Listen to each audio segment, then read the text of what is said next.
Bonjour chers amis, bienvenue à notre petit rendez-vous dominical, le dernier sans doute avant la reprise des messes dans notre unité la semaine prochaine. Que nous veux-tu, Jésus de Nazareth?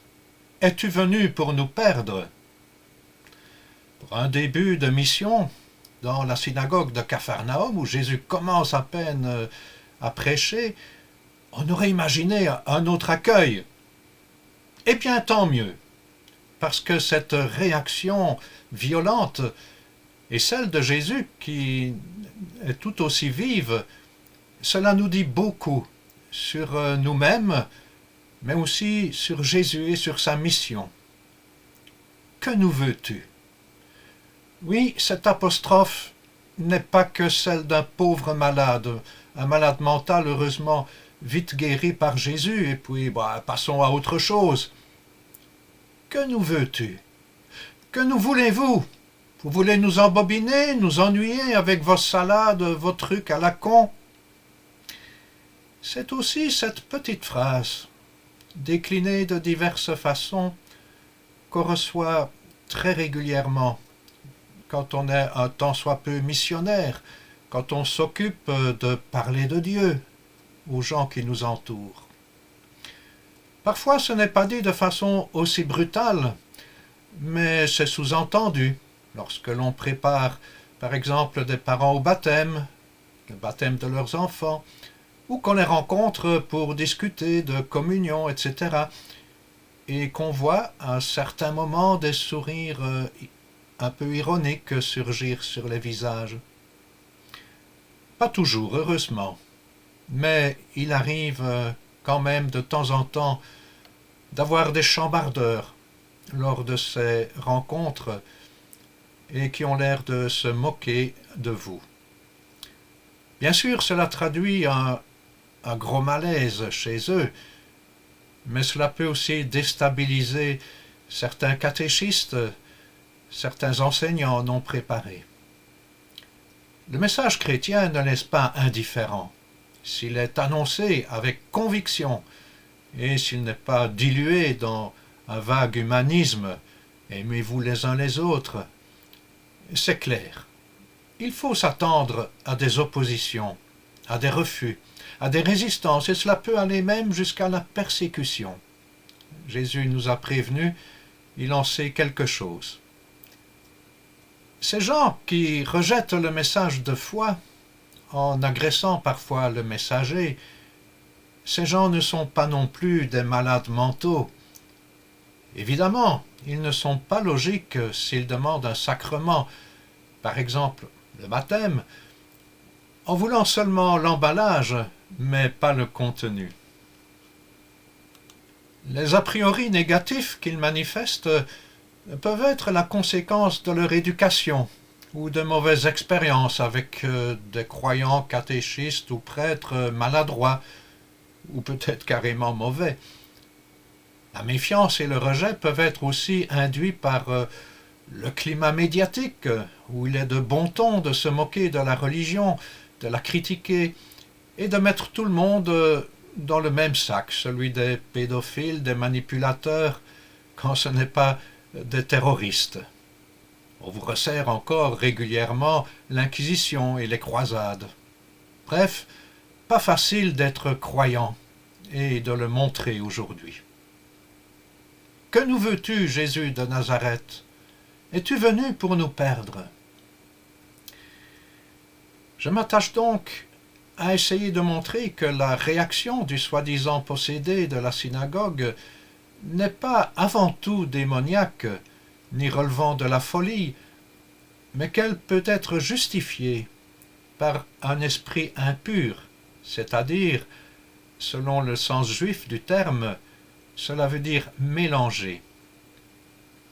Un esprit mélangé, c'est quand on confond ce qui est saint, S-A-I-N ou S-A-I-N-T, donc venant de Dieu, et ce qui est mauvais, méchant, corrompu. L'esprit impur ne sait plus faire la différence. Le bien et le mal se mélangent dans sa tête. Il a une perte du sens du discernement. qui conduit à ce qu'on peut appeler une aliénation. Les aliénés ne sont pas les habitants d'une institution où l'on soigne les fous, non. Un aliéné, c'est quelqu'un qui, suite à certains mécanismes socio-économiques, psychologiques, quelqu'un qui perd sa liberté intérieure ou extérieure. Karl Marx a parlé de l'aliénation comme conséquence du capitalisme. En allemand, on traduit le mot aliénation par Entfremdung. Le préfixe ent, qui indique l'éloignement, et la racine fremd, qui signifie étranger. L'homme devient étranger à lui-même. Il s'agit à proprement parler d'un processus de déshumanisation. De fait, lorsque cette aliénation se met en place, on est véritablement possédé. Possédé, oui, mais par quoi? Par les richesses, ou le besoin d'en avoir, la gloire, les honneurs, le prestige, etc. L'homme divisé, l'esprit impur ne s'appartient plus. Attention, n'appelons pas possédés ou aliénés tous ceux qui demandent un baptême ou un sacrement et qui rient sous cape. Ce que nous appelons aliénation est un long processus qui a bien des formes différentes, avec cependant un point commun, la perte du sens des valeurs, la personnalité qui n'est plus en cohérence avec elle-même. C'est quelque chose qui est extrêmement répandu. En fait, et c'est là que je voulais en venir, si nous voulons bien l'admettre, nous sommes tous un peu se posséder. Nous avons du mal à réaliser notre unité intérieure. Tiraillés que nous sommes entre les rôles que nous impose ou nous suggère la société et notre moi réel, notre vraie personnalité.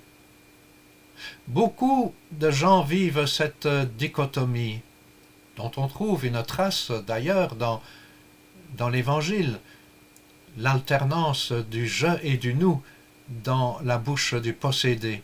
« Je sais qui tu es venu pour nous perdre », comme s'il y avait du Dr Jekyll et du Mr Hyde en lui.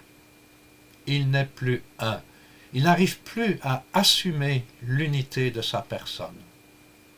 Oh, bien sûr, vous n'êtes pas aliéné à ce point-là, et moi non plus, j'espère. Mais si nous sommes un petit peu lucides quant à nous-mêmes et à notre relation à Dieu, nous devons bien reconnaître que la division, la fracture qui atteint l'humanité dans son ensemble passe aussi à l'intérieur de nous-mêmes. Est-ce qu'il ne nous est jamais arrivé de dire, comme Moïse et le peuple dans le livre de l'Exode, « Je ne veux plus entendre la voix du Seigneur mon Dieu, je ne veux plus voir cette flamme purificatrice, je ne veux pas mourir. » Ceci rejoint le « Ah, que me veux-tu, Jésus? Je sais qui tu es. Ta sainteté me fait ressortir mes ambiguïtés. » À la lumière éclatante de Dieu, cette lumière qui fait ressortir les ombres, on préfère souvent la grisaille qui n'oblige pas à choisir. Curieusement, Dieu répond à Moïse, « Ils ont bien fait de dire cela. Ma sainteté est trop forte, trop aveuglante pour eux. Ils ne peuvent pas supporter cette lumière qui les condamne. Alors, je ferai se lever au milieu de leurs frères un prophète comme toi. » Ce prophète qui va révéler aux hommes leur fracture, leur aliénation, et la guérir en même temps, c'est Jésus, le Saint de Dieu. Par lui, l'homme redevient unifié, il s'appartient de nouveau à lui-même. La scène décrite par Marc, et qui suit juste cette interpellation, cette scène a inspiré bien des films et des pratiques dits d'exorcisme. Les symptômes cités dans ce passage, les convulsions, les cris pouvaient évidemment faire penser à cela. Mais sans tomber dans le cinéma qui amplifie le rôle joué par Satan et les démons, ce qui importe, c'est ce que Jésus veut. Il veut rétablir la personne dans son individualité, dans son unité. Exorciser, c'est alors délivrer l'autre de ce qui l'empêche d'être lui-même, quelle qu'en soit la raison. Jésus le fait par l'autorité de sa parole. « Je te l'ordonne » parce que lui-même est parfaitement un de cette unité qu'il tient de son Père. Chers amis, frères et sœurs, nous ne pourrons à sa suite délivrer nos contemporains de ce qui les aliène que si nous allons nous-mêmes puiser à la source de cette unité intérieure. Affronter ce qui diabolise, en grec diabalo, veut dire disperser, diviser, éparpiller. À l'inverse, sunbalo, le symbole, ça veut dire mettre ensemble. Affronter ce qui divise, diabolise, demande d'être puissamment centré sur sa propre unité intérieure, l'unité avec Dieu. Aujourd'hui, les blessés de la vie sont légion, et plein de gens courent après les charlatans de tout ordre pour ressentir un peu de soulagement. Pilules, thérapies, techniques de développement personnel, cures en tout genre fleurissent partout. Mais les gens restent enchaînés à leurs fractures, leur aliénation. Tout au plus, soigne-t-on les symptômes. La guérison intérieure apportée par le Christ, elle, se manifeste dans les profondeurs de l'âme humaine, par une réhabilitation ou réhabilitation, une réhabilitation de soi, on reprend possession de soi-même, libéré de ses prisons intérieures. L'apôtre Paul, qui nous veut aussi libres de tout souci, comme il le dit, et unifiés plutôt que divisés, a fait cette expérience quand il écrit « Ce n'est plus moi qui vis, c'est le Christ qui vit en moi » dans l'Épître aux Galates, chapitre 2, verset 20. Paul est habité et non pas possédé. C'est cela qui fait toute la différence. Être habité, ce n'est pas du tout possédé. Paul se laisse conduire par l'esprit de sainteté et non pas par un esprit impur. Le véritable exorcisme, qui fait toujours partie du rite du baptême, c'est l'imposition des mains. Le véritable exorcisme, donc, est bien de laisser l'Esprit du Christ nous habiter et nous inspirer, afin de mener une vie nouvelle, enfin affranchie des idoles et des aliénations de toutes sortes.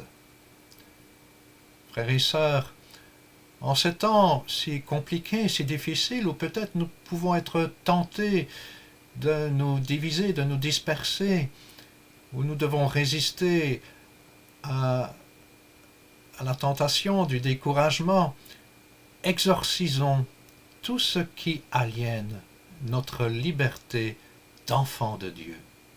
Amen.